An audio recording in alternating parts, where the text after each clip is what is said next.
Hello students, today we will discuss sample paper class 12th CBSE section A में आपके 20 questions हैं जो कि मल्टीपल चॉइस क्वेश्चन है। Question number 1, if A is equal to a I J is the skew symmetric matrix of order n, then option a I J is equal to 1 upon a j i for all i comma j. Option B a I J is not equal to 0 for all i comma j. A I J is equal to 0 where I is equal to J. And option D A I J not equal to 0 where I equal to J. ठीक है, तो एक skew symmetric matrix दे रखा है N order का। ठीक है, तो यहाँ पर हम जानते हैं स्क्यू सिमेट्रिक मैट्रिक्स में डायगोनल के एलिमेंट जो होते हैं वो क्या होते हैं, सारे जीरो होते हैं। यानी कि ए आई जे आपका क्या होगा, जीरो होगा जब आई जे के इक्वल होगा। ठीक है, क्योंकि आपका जो डायगोनल बनेगा, सपोज 3x3 का मैट्रिक्स है तो A11 A22 A33 ये क्या होंगे, डायगोनल के एलिमेंट्स होंगे। यहीं पर आपका क्या होता है, आई जे के इक्वल होता है। ठीक है, तो ये वाले सारे एलिमेंट क्या होते हैं, जीरो होते हैं। किसमें, स्क्यू सिमेट्रिक मैट्रिक्स में। इसलिए ऑप्शन सी जो है यहां पर क्या होगा, आपका करेक्ट होगा।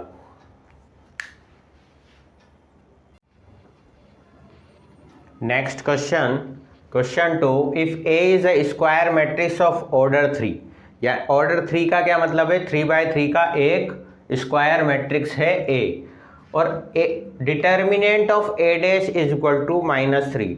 मतलब ए एक स्क्वायर मैट्रिक्स है, ए डैश उसका ट्रांसपोज है, और ए डैश का डिटर्मिनेंट आपने करा, ए डैश मैट्रिक्स का आपने क्या करा, डिटर्मिनेंट करा, तो उसकी वैल्यू क्या है, -3 है।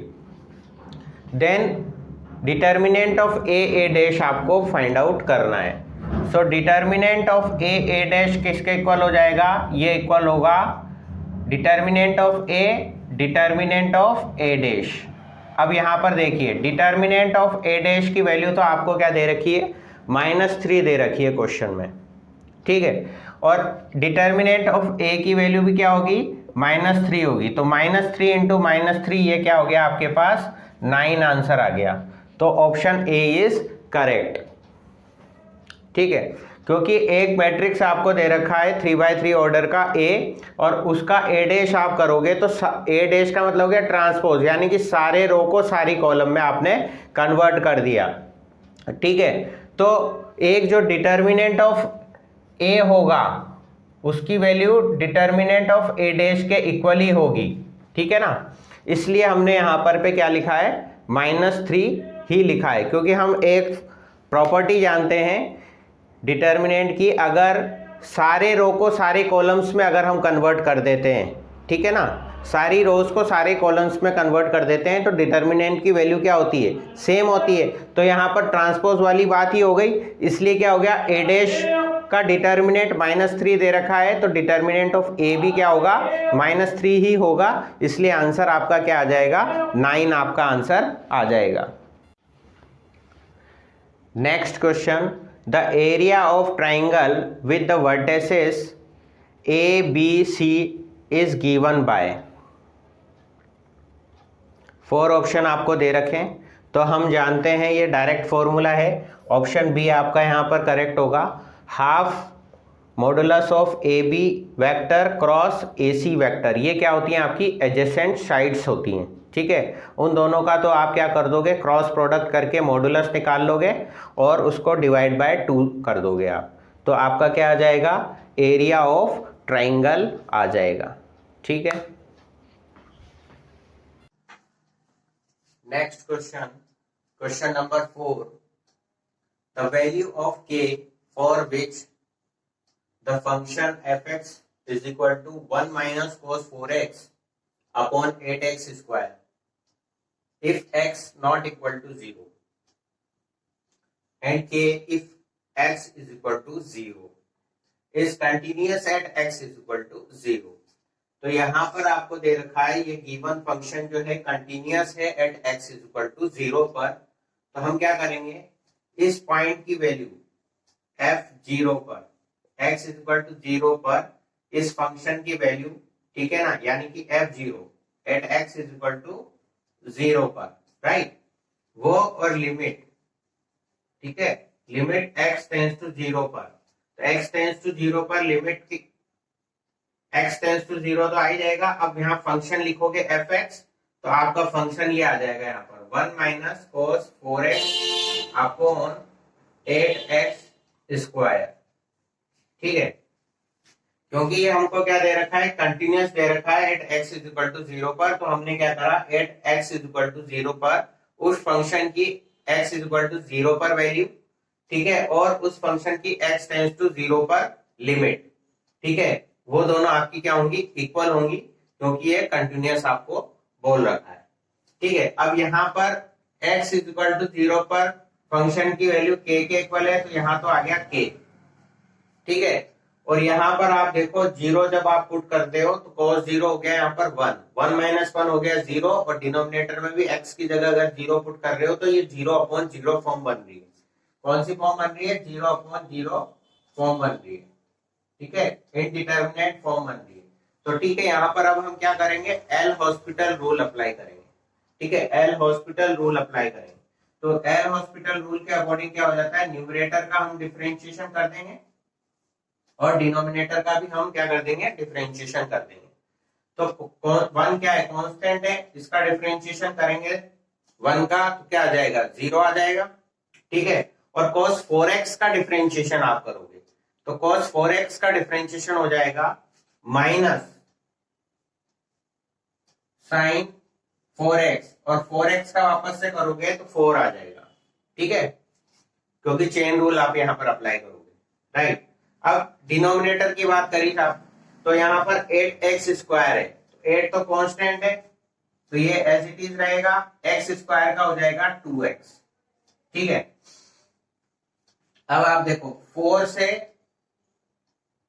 ये 2 टाइम्स कट हो जाएगा, ठीक है, तो यहां पर क्या आ गया, limit x tends to 0 k is equal to limit x tends to 0, numerator में आ गया आपका साइन 4x अपॉन डिनोमिनेटर में आ गया आपका 4x,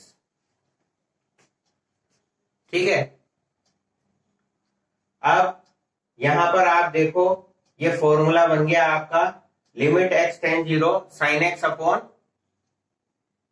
x, वो क्या होता है, 1 के इक्वल होता है, ठीक है, तो ये आंसर इसका क्या आ जाएगा, 1 आ जाएगा, ऑप्शन सी इज करेक्ट। और चाहे तो आप एक बार और इसमें एल हॉस्पिटल रूल अप्लाई कर सकते हैं, उससे भी आंसर आपका क्या आएगा, 1 ही आएगा।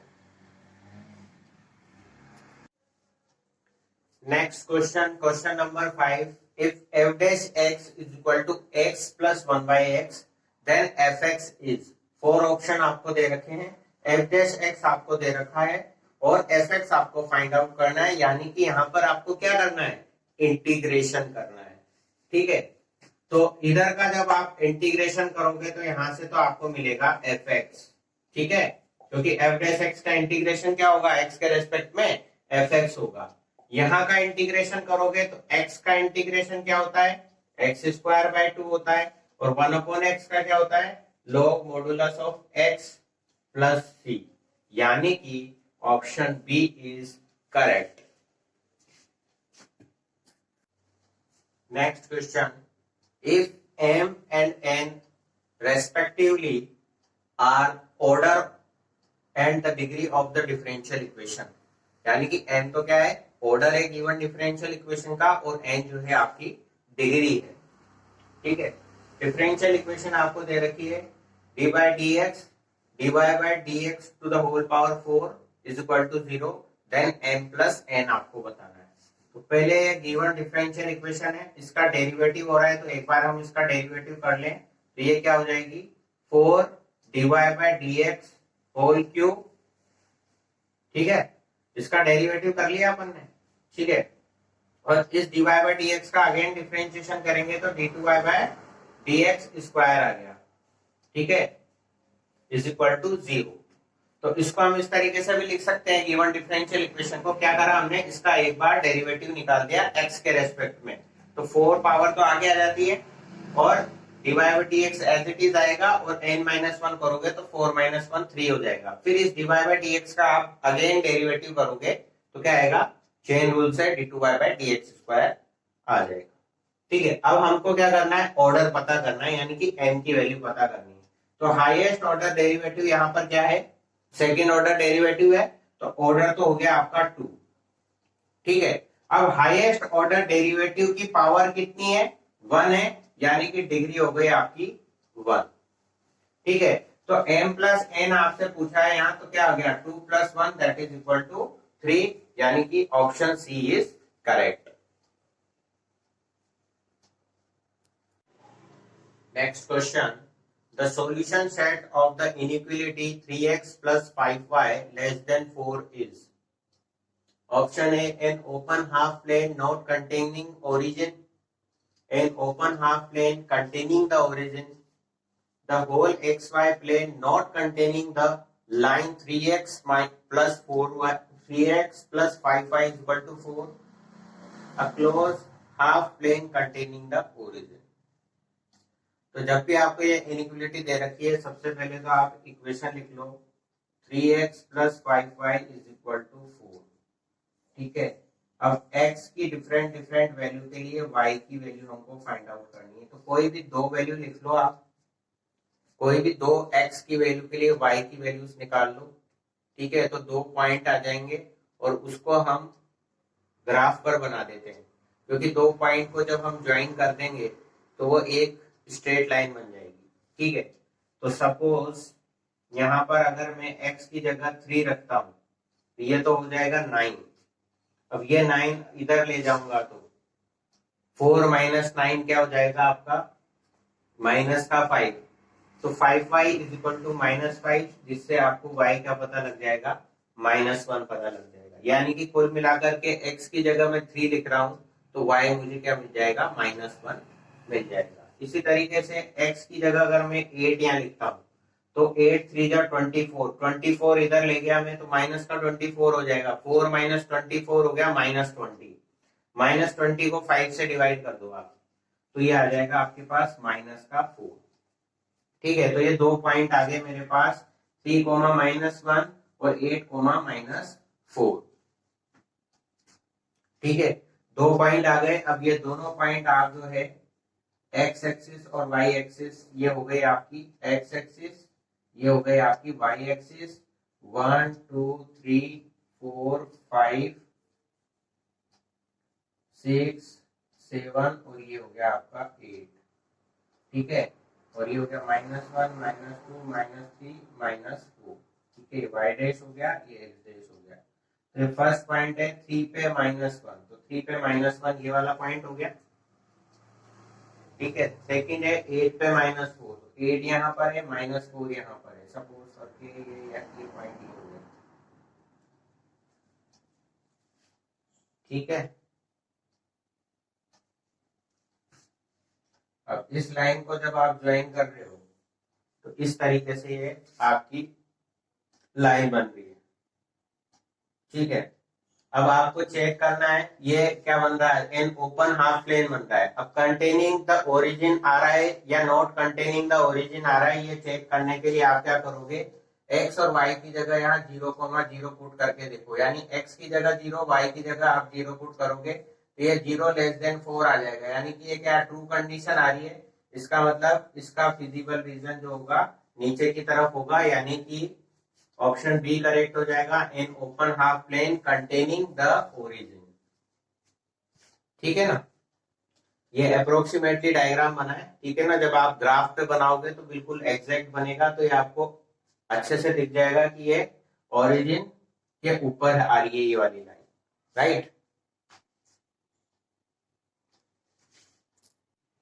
Next question, the scalar projection of the vector 3i cap -j cap -2k cap on the vector i cap +2j cap -3k cap is.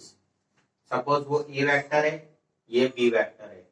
Late A vector is equal to 3i cap -j cap -2k cap and B vector is equal to i cap +2j cap -3 so A vector का B vector पे projection formula क्या हो जाएगा? Projection का scalar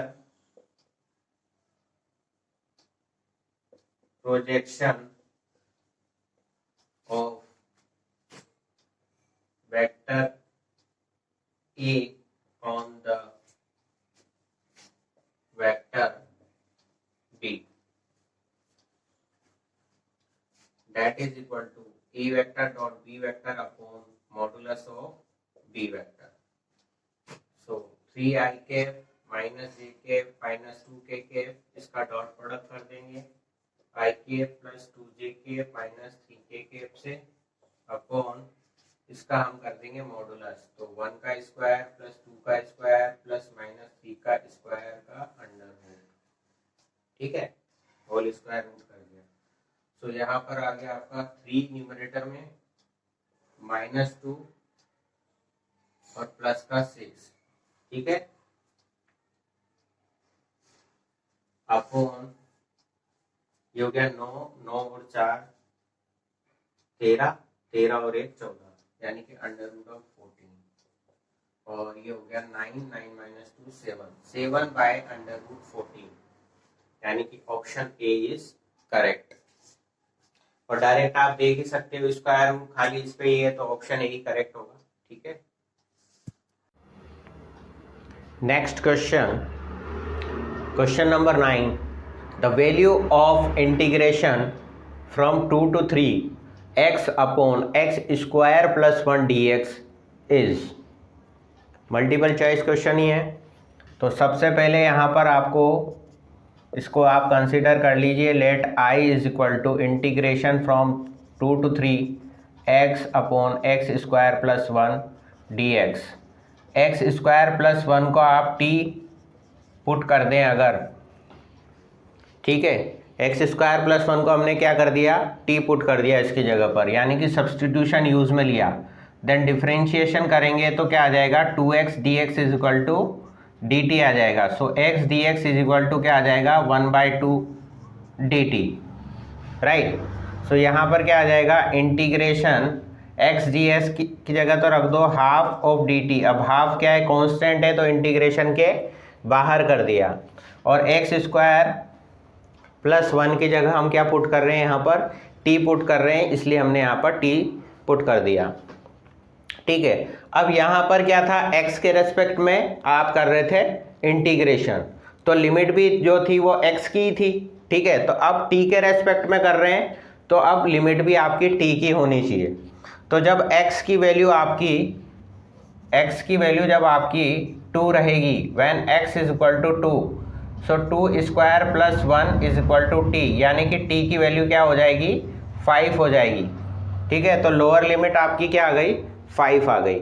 इसी तरीके से जब x की वैल्यू 3 रहेगी, when x is equal to 3, right, so 3 square plus 1 is equal to t, यानी कि 10 इज इक्वल टू t, यानी t की वैल्यू क्या हो जाएगी, 10 हो जाएगी। सो लोअर लिमिट आपकी 5 होगी और अपर लिमिट आपकी यहाँ पर क्या हो गई, 10 हो गई। अब इंटीग्रेशन ऑफ 1/t dt, ये हो गया आपका लॉग मॉडुलस ऑफ t, और लिमिट आपकी हो गई फ्रॉम 5 to 10, अपर लिमिट आपकी 10 होगी और लोअर लिमिट आपकी 5 हो गई, right.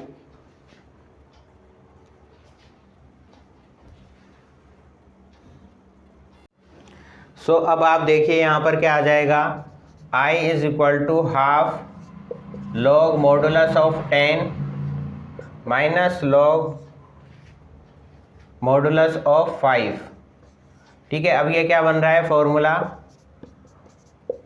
log m minus log n, तो ये क्या हो जाएगा, log m बाय n, ठीक है। तो ये क्या हो जाएगा, हाफ log 2, 5 से 10 2 टाइम्स कट हो जाएगा, तो हाफ log 2 आपका आंसर आ जाएगा, यानी कि option C is correct. Next question, if A B are non singular square matrix of the same order, then A B inverse whole inverse is equal to, we know that AB inverse क्या होता है, B inverse A inverse के equal होता है, ठीक है, ये हमको पता है, ये फॉर्मूला है, ठीक है। सो यहाँ पर ए बी इनवर्स का इनवर्स करना है आपको। सो आप बी इनवर्स का इनवर्स करोगे और इस ए का भी आप इनवर्स करोगे। जैसे यहाँ ए बी इनवर्स है तो बी का इनवर्स पहले करा है, फिर ए का इनवर्स करा है, राइट। सो इसी तरीके से यहाँ के बी इनवर्स का इनवर्स पहले कर दिया अपन ने और ए का इनवर्स बाद में कर दिया, ठीक है। अब बी इनवर्स का इनवर्स आप कर रहे हो तो आपको क्या मिलेगा, बी मिलेगा। सो ये क्या आ जाएगा, बी ए इनवर्स आ जाएगा। इसका मतलब option C is correct. Next question, question number 12, इफ determinant 2 4 5 1 is equal to 2x 4 6x, then possible values of x is और आर। क्या पॉसिबल वैल्यूज होंगी, तो इसकी वैल्यू आप निकालो 2 - 20, ठीक है, मल्टीप्लाई करा 2 × 1 2, 5 × 4 20, बीच में साइन आपके आता है माइनस का, ठीक है। तो ये हो गया 2x² - 24, ठीक है ना, 6 × 4 24। यहाँ पर क्या आ गया आपके पास, माइनस का 18 और इस 24 को इधर आप ले आओ, 24 ये हो गया 2x² ही हो गया, ठीक है। यहाँ आया 6 इज इक्वल टू 2x², 2 से 6 3 टाइम्स कट हुआ। सो x की वैल्यू क्या आ गई, ±√3, right. So option D is correct.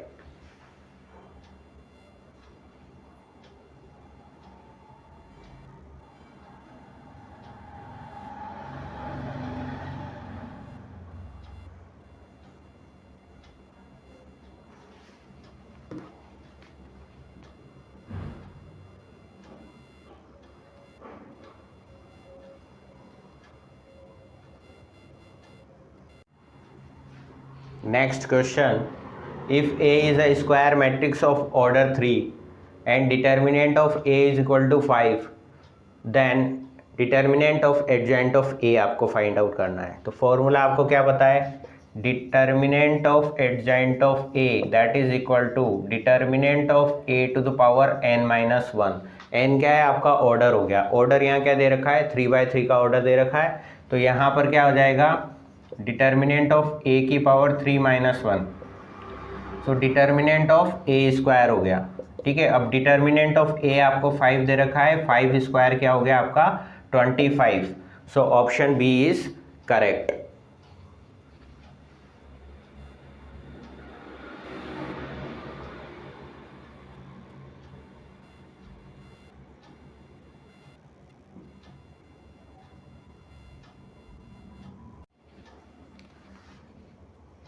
Next question, given two independent events A and B such that PA is equal to 0.3, PB is equal to 0.6 and PA dash intersection B dash find out करना है। So here PA dash intersection B dash independent event के लिए क्या formula बन जाएगा, PA dash into PB dash, right. क्योंकि यहाँ पर क्या बोला है, ए और बी क्या है आपके इंडिपेंडेंट इवेंट है। तो P A dash intersection B dash किसके इक्वल हो जाएगा, P A dash into P B dash के इक्वल हो जाएगा। अब पी बी डैश कैसे निकलेगा, वो निकलेगा 1 - पी ए, ठीक है। और पी बी डैश कैसे निकलेगा, 1 - पी बी, ठीक है। Because we know that P A plus P A dash is equal to क्या होता है, 1 के इक्वल होता है। सो इसी तरीके से यहाँ 1 - पी ए हो गया और यहाँ 1 - पी बी हो गया। तो 1 - पी ए आपको दे रखा है 0.3 और पी बी आपको दे रखा है 0.6। सो यहाँ से क्या आ जाएगा, 0.7 आ जाएगा और यहाँ से क्या आ जाएगा, 0.4 आ जाएगा। तो ये आ गया आपके पास 0.28। Option C is correct. Next question, the general solution of the differential equation y dx minus x dy is equal to 0 is। सो यहाँ हम क्या लिख सकते हैं, y dx is equal to x d y. ठीक है, इसको हम इस साइड ले गए और यहाँ पर क्या आ जाएगा, dx upon x is equal to d y upon y. Variable separation से हमने क्या कर लिया, x वाली सारी टर्म्स एक साइड कर ली, y वाली सारी टर्म्स हमने एक साइड कर ली। ठीक है, then integrating both sides then we get, so integration dx by x integration dy by y, so ये क्या हो जाएगा, log of modulus of x plus log of modulus of c is equal to log of modulus of y। भाई यहाँ पर दोनों तरफ क्या बन रहा है आपका, इधर बन रहा है log of modulus of x, इधर बन रहा है log of modulus of y। तो कांस्टेंट ऑफ इंटीग्रेशन आप लोगे, उसको भी आप इस तरीके से लिख लो, log of modulus of c। अब log m plus log n का फॉर्मूला बनाइए, तो ये क्या हो गया, log of xc। ठीक है, और ये हो जाएगा log of modulus of y। सो xc is equal to y आ गया, यहाँ से एंटी लॉग लिया हमने तो xc is equal to y आ गया। तो ऑप्शन सी आपका ये दिख रहा है, y is equal to C X, right. So option C is correct. Next question, if y is equal to sine inverse x then 1 minus x square into Y two is equal to. So इसको हम differentiate करेंगे। सो y1 आपके पास क्या आ जाएगा, y1 आपके पास आ गया 1 upon under root of 1 minus x square. अब इसको इस साइड मल्टीप्लाई कर दो, under root of 1 minus x square y1 is equal to 1। यहाँ पर y2 का क्या मतलब है, सेकेंड ऑर्डर डेरिवेटिव। ठीक है, तो यहाँ पर अपन ने एक बार डिफ्रेंशिएशन कर लिया, d y by d x को हमने क्या लिखा है, y1 लिखा है। ठीक है, अब यहाँ पर again differentiate with respect to x। ठीक है, सो ये फर्स्ट फंक्शन हो गया है, सेकेंड फंक्शन हो गया, तो यहाँ पर प्रोडक्ट रूल अप्लाई करेंगे। फर्स्ट फंक्शन को छोड़ा, सेकेंड का डिफ्रेंशिएशन करा, y1 का डिफ्रेंशिएशन हो गया y2 प्लस सेकेंड वाले को आप छोड़ दो एज इट इज़, इसका आप डिफ्रेंशिएशन करोगे तो इसका डिफ्रेंशिएशन हो जाएगा 1 upon 2 under root 1 minus x square, और फिर 1 माइनस एक्स स्क्वायर का अगेन आप डिफ्रेंशिएट करोगे चेन रूल से, सो माइनस 2x यहाँ पर आ जाएगा इज इक्वल टू 0। कॉन्स्टेंट का डिफ्रेंशिएशन क्या होता है, 0। इस 2 से ये 2 कैंसिल हो जाएगा। ठीक है, सो अब यहाँ पर क्या आ गया, आप रूट 1 माइनस एक्स स्क्वायर से पूरी इक्वेशन को मल्टीप्लाई और कर दो, तो यहाँ पर क्या आ जाएगा, 1 minus x square y2 minus x y1, क्योंकि इससे डिनोमिनेटर में ये है तो ये कैंसिल आउट हो जाएगा। ठीक है, हमने क्या करा, रूट 1 माइनस एक्स स्क्वायर से पूरी इक्वेशन को मल्टीप्लाई कर दिया, तो यहाँ पर क्या आ जाएगा, 1 minus x square y2 minus x y1, denominator वाली ये टर्म्स कैंसिल हो जाएगी, इज इक्वल टू 0। सो आपसे ये पूछा है कि 1 माइनस एक्स स्क्वायर y2 किसके इक्वल होगा, सो ये होगा एक्स y1 के इक्वल होगा। एक्स y1 कहाँ पर दिया हुआ है, ऑप्शन ए में आपको दिया हुआ है। So option A is correct for this given question. Next question, if two vectors a vector and b vector are such that modulus of a vector 2, modulus of b vector 3 and a vector dot b vector, यानी कि उनका dot product वो 4 के equal है, then modulus of a minus 2b, a vector minus 2b vector आपको निकालना है। So modulus of a vector minus 2b vector, इसका स्क्वायर अगर हम करें तो कैसे लिख सकते हैं, a vector minus 2b vector dot product a vector minus 2b vector. ठीक है, इस तरीके से हम लिख सकते हैं। अब यहाँ पर आप क्या करोगे, a vector dot a vector multiply कर दो, डॉट प्रोडक्ट हो रहा है, minus 2 a vector dot b vector minus 2 b vector dot a vector plus 4 b dot b vector dot b vector. So ये हो गया मॉडुलस ऑफ a स्क्वायर। ठीक है, ये हो गया 4 मॉडुलस ऑफ b स्क्वायर, और हम जानते हैं कि A dot B is equal to B dot A, ठीक है, वी नो दैट। सो यहाँ पर ये क्या हो गया, -4 ए डॉट बी, ठीक है ना। अब ये सारी वैल्यूज आपको यहाँ से दे रखी है, ये हो गया 2 square -4 into 4 plus 4 into 3 square, ठीक है ना। मॉडुलस ऑफ बी क्या है, 3 है, तो 3 स्क्वायर हो जाएगा। तो ये 4 हो गया, ये आपका क्या हो गया 16 हो जाएगा, और ये आपका हो जाएगा 9 4 जा 36, ओके। सो ये हो गया -12, ठीक है, -16 प्लस 4 हो गया -12, और 36 माइनस 12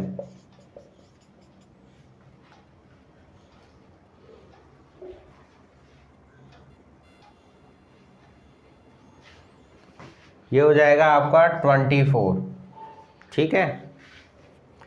सो ये किसके इक्वल आ गया, 24 के इक्वल आ गया। तो A vector minus twice of B vector is equal to √24।